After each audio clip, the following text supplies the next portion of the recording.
Hi guys, tonight I'm going to read you a timeline of the history of music. Hopefully you'll find this interesting and hopefully it helps you get some sleep. So I just pulled this off the internet and it's very, very in-depth, but I'm not going to read every single point because there's so much.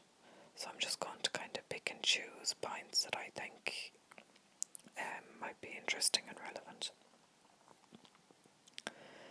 In 325, Constantine declares Christianity the official religion of the Roman Empire. The spread of Christianity in the Western world spurred the development of European music. In the year 600, Pope Gregory the Great codifies and collects the chant, which is used in Roman Catholic services, and is named the Gregorian chant in his honour. In 850, Western music begins to move from monophony to polyphony, with the vocal parts and church music moving in parallel intervals. In 1030, Guido of Arezzo, an Italian monk, develops a system for learning music by ear. Voice students often use the system called solfege to memorize their vocal exercises. In the 19th century, solfege developed into the tonic solfa system used today. In 1430, the Renaissance begins. This rebirth favours the simplistic virtues of Greek and Roman classical styles, moves from polyphony to one harmonised melody, and sees the increased importance and popularity of secular music. Josquin des, often called the Prince of Music, is a leading composer of the Renaissance. He worked for ducal courts in Italy and France, at the Sistine Chapel, and for Kings Louis the X1 and Louis X11. Is that 10th or is that 11th and 12th maybe? I'm not sure. In 1562, in Pope Plus IV, sorry I misread that. In Pope Pius IV's Counter-Reformation, he restores church music to its pure vocal form by eliminating all instruments except the organ. Any evidence of secularism, harmony and folk melody. Giovanni da Palestrina satisfies the Pope's rigid requirements and creates a new spiritual style that legend says saved polyphony when he writes Pope Marcellus Mass, his most famous and enchanting piece. In 1588, the English madrigal school is firmly established. The movement led by Thomas Morley produces some of the most delightful secular music ever heard. Madrigals often told stories of grief or love. 1600, the Baroque period, characterized by strict musical forms and highly ornamental works, begins in Europe. This period signals the end of the Renaissance. In 1625, Francesco Caccini, who most historians say is the first female composer, finishes the opera ballet La Liberazione di Ruggiero, which is performed at a reception for Władysław IV of Poland. Excuse my pronunciation as usual. In 1631, professional female singers appear for the first time on the English stage in the production of Claridia, a court masque produced by Ben Jonson and Inigo Jones.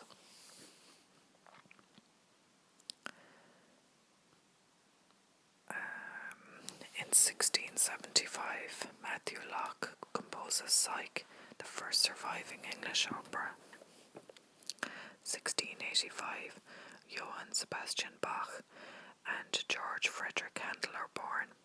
They become principal classical composers of the Baroque period. Bach, who fathers 20 children, explores musical forms associated with the church, and Handel works as a dramatic composer.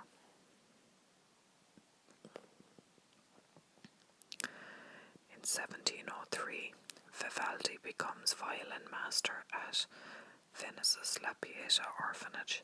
He writes more than 400 concertos for La Pieta in his 35-year service there. In 1725, he writes The Four Seasons. In 1735, Handel produces his last great operatic success, Alcina, which features dancer Marie Salle. 1742, Handel's Messiah premieres in Dublin to an enthusiastic audience. 1750, Bach dies. The end of the Baroque period is often seen in conjunction with his death. The highly ornate style of the Baroque period gives rise to the more simple, clarified styles of the classical period, which sees the emergence of symphonies and string quartets.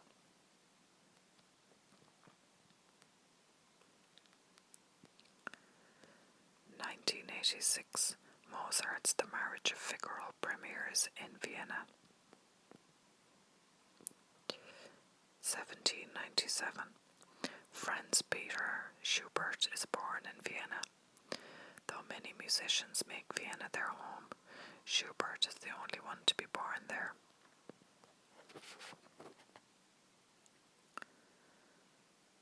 In 1807, Beethoven completes his Symphony No. 5, which many consider to be the most popular classical work ever written.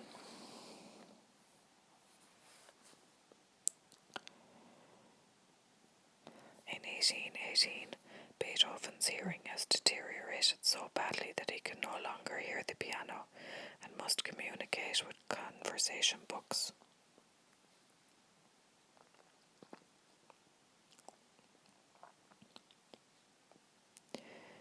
In 1826, Mendelssohn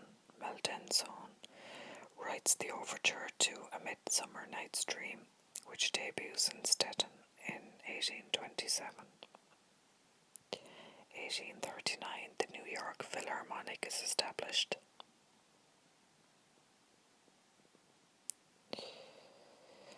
In 1853, Richard Wagner publishes the libretto to Der Ring des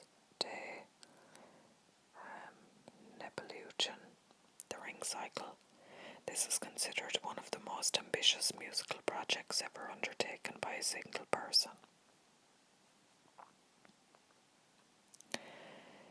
In 1860, the slave trade introduces West African rhythms, work songs, chants, and spirituals to America, which strongly influences blues and jazz. Gustav Mahler is born in Bohemia.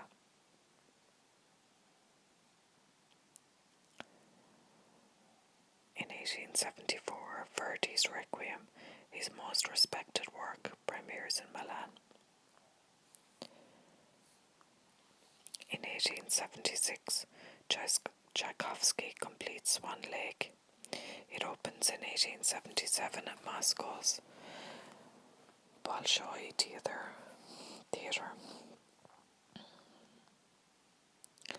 Johann Brahms completes his first symphony, 20 years in the making. The symphony receives mixed reviews, but would become one of the most popular ever written. 1877, Thomas Edison invents sound recording. 1878, Thomas Edison patents the phonograph. 1880, Tchaikovsky writes the 1812 overture commemorating Russia's defeat of Napoleon. 1881, the Boston Symphony Orchestra is established.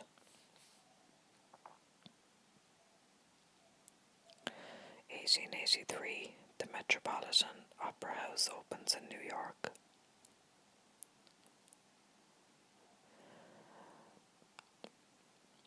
1891, Carnegie Hall opens in New York.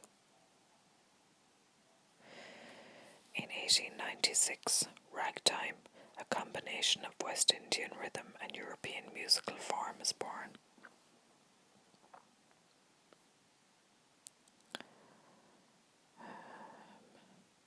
In 1904, the London Symphony Orchestra is established.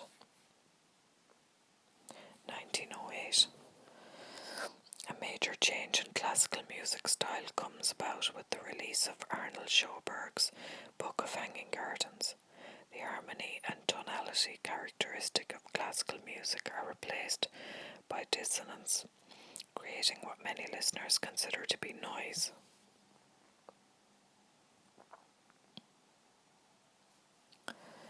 In 1910, Igor Stravinsky completes The Firebird. He will become one of the greatest composers of the 20th century.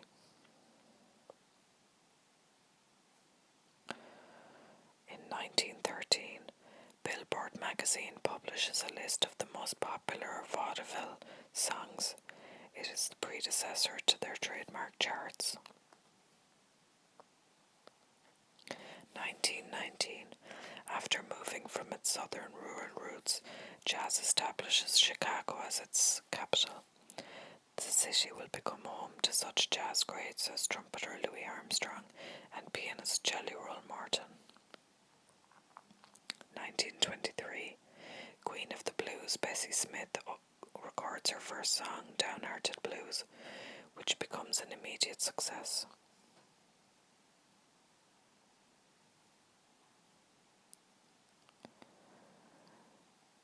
In 1933, Lawrence Hammond introduces his Hammond organ. 1936, electric guitar's debut. In 1937, the Glenn Miller Band debuts in New York. In 1942, Bing Crosby releases White Christmas from the film Holiday Inn. The song goes on to be the all-time top-selling song for a film. RCA Victor sprays gold over the Glenn Miller million-copy seller. Chattanooga Choo-Choo, creating the first gold record.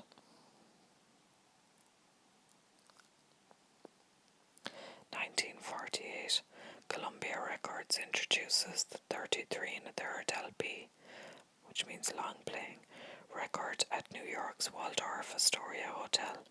It allows listeners to enjoy an unprecedented 25 minutes of music per side, compared to the 4 minutes per side of the standard 78 RPM record. In 1951, in an effort to introduce rhythm and blues to a broader white audience, which was hesitant to embrace black music, disc jockey Alan Freed used the term rock and roll to describe R&B. Elliot Carter composes his string quartet No. 1 and becomes a leading avant-garde composer of the 20th century.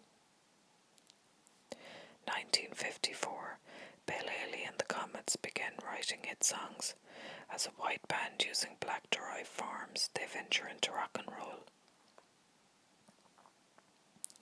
In 1956, with many hit singles including Heartbreak Hotel, Elvis Presley emerges as one of the world's first rock stars.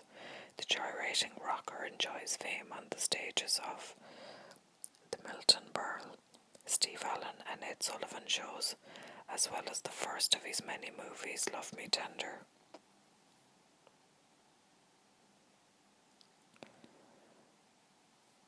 In 1959, the National Academy of Recording Arts and Sciences sponsored the first Grammy Award ceremony for music recorded in 1958.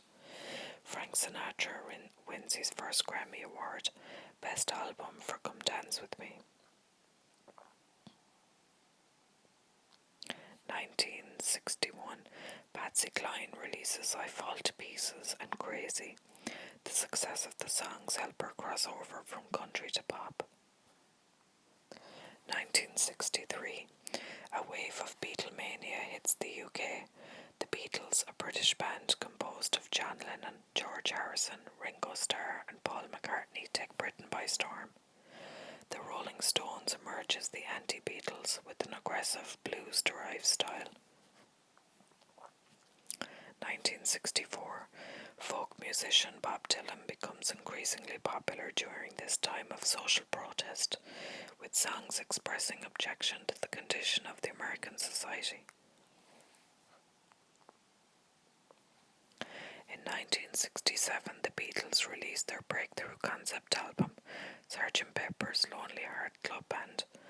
Psychedelic bands such as the Grateful Dead and Jefferson Airplane enjoy great success during this period, with songs celebrating the counterculture of the 1960s. In 1969, more than half a million people attend the Woodstock Music Festival. Performers include Janis Joplin, Jimi Hendrix, The Who, Crosby, Stills, Nash and Young, Jefferson Airplane, and Sly and the Family Stone. A Rolling Stones fan is killed at the group's Altamont, California concert by members of the Hells Angels.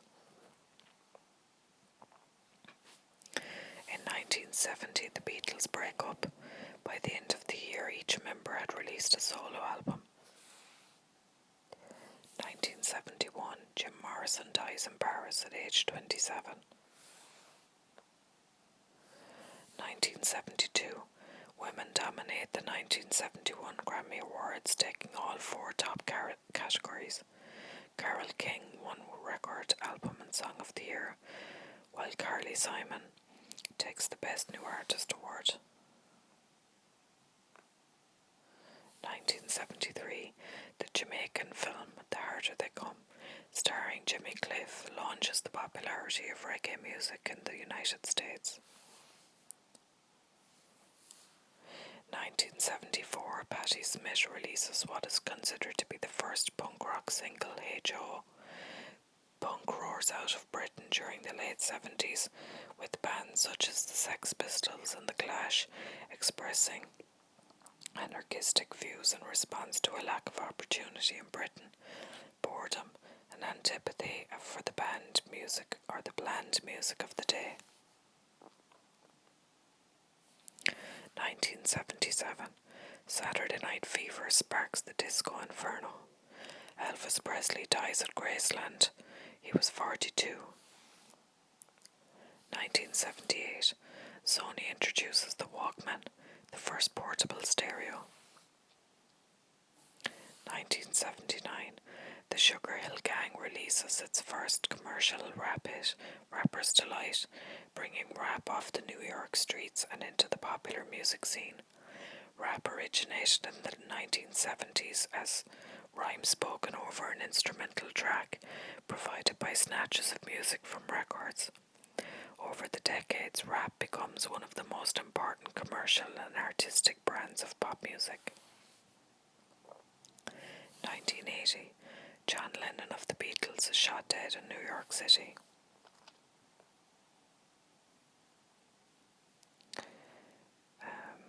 1982, Michael Jackson releases Thriller, which sells more than 25 million copies, becoming the biggest selling album in history. 1983, with the introduction of noise-free compact discs, the vinyl record begins a steep decline. 1984, led by Bob Geldof, the Band-Aid releases Do They Know It's Christmas, with proceedings of the single going to feed the starving in Africa. 1985, Madonna launches her first roadshow, the Virgin Tour.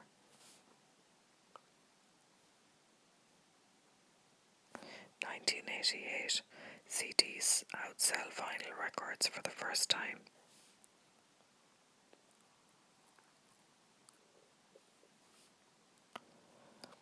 1991, Seattle band Nirvana releases the song Smells Like Teen Spirit on the LP Nevermind and enjoys national success. With Nirvana's hit comes the grunge movement, which is characterized by distorted guitars, distorted vocals and lots of flannel. 1992, compact discs surpass cassette tapes as the preferred medium for recorded music.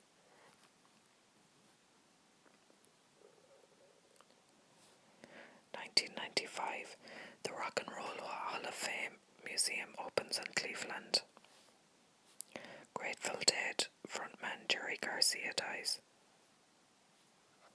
1996, Janet Jackson becomes the highest paid musician in history when she signs an $80 million deal with Virgin Records. And jazz great Ella Fitzgerald dies. 1998, Frank Sinatra dies of a heart attack at age 82.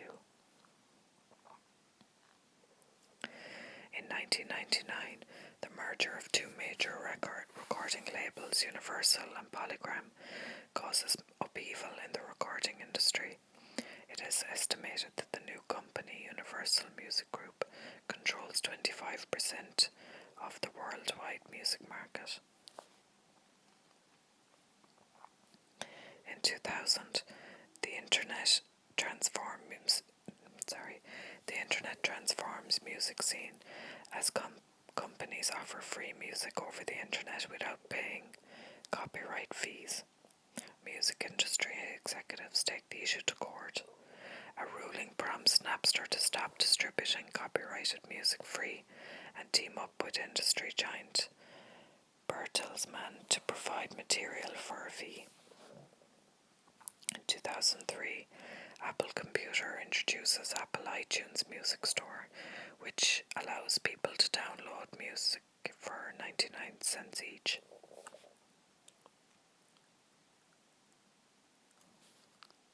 2009, Michael Jackson dies suddenly in Los Angeles, California, of cardiac arrest. 2011, Amy Winehouse dies on July 23rd after a very public battle with drug and alcohol abuse. 2011, Whitney Houston is found dead in her room at the Beverly Hills Hilton.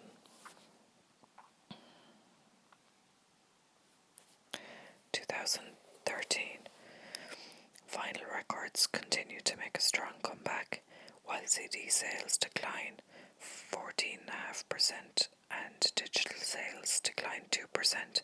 Vinyl sales increased 33.5% for the year. And that's all I have. So obviously that ended in 2013, and tragically there's been a lot of amazing musicians lost since then. So we all know that. Anyway, I hope you enjoyed. Sweet dreams.